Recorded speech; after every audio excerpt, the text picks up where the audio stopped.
এবার আমি সুজিটা দিয়ে দেবো।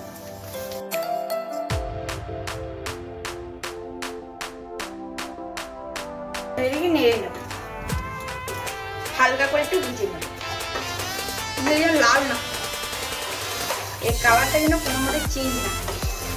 দেখো কালারটা কোনো মতে আমি চেঞ্জ করি। এবার এদিকে নামিয়ে নেব, দিয়ে জল নিয়ে নেব।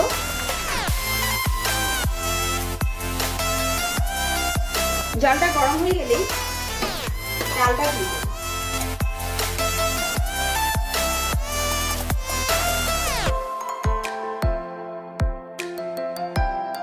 চালটা দিয়ে এটাকে নেড়ে নেব।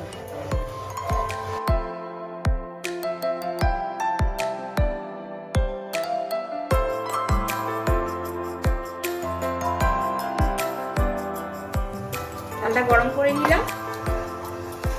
এবার যখনই গরম হয়ে যাবে তখনই আমি সুজিটা দিয়ে দেব।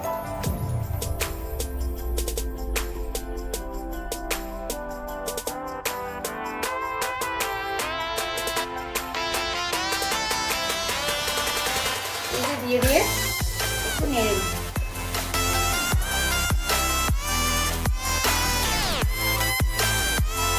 এরকম ভাবে নেড়ে নিতে হবে। এটা খুব সহজেই অল্প পরিমাণে জিনিস দিয়ে বানানো যায়, আর খুব বেশি সময়ও লাগে।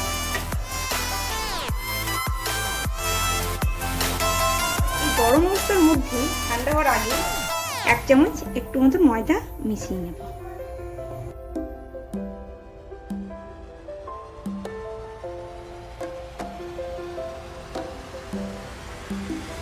আর একটু মতন লবণও দিয়ে দেব।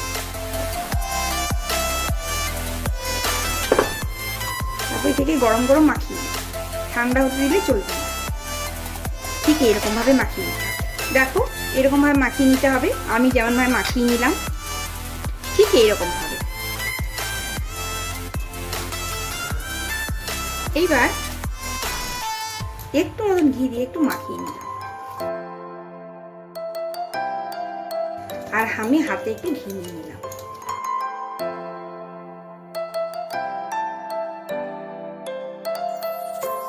একটু করে আমি ডো পাতো দেখ, যদি হাতে ঘি নিয়ে নিই তাহলে হাতের মধ্যে লাগবেও না।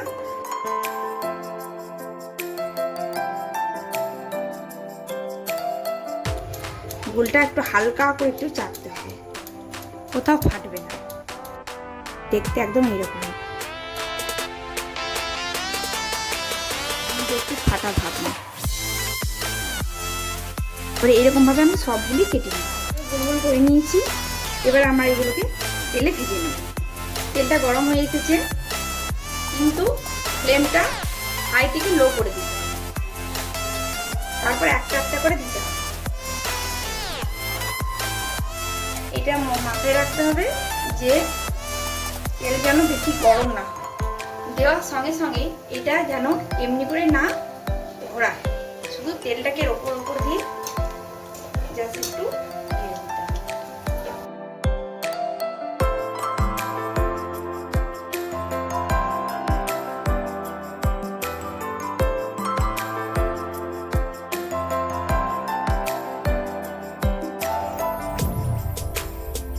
এবার একটু হালকা হালকা করে নাড়তে হবে।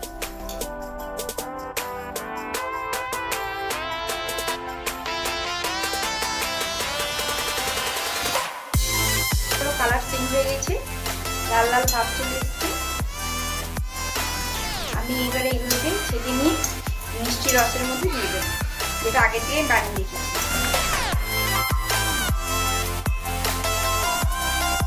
আর যখন মিষ্টি রসের মধ্যে দেবো, মিষ্টি রস যেন হালকা গরম থাকে।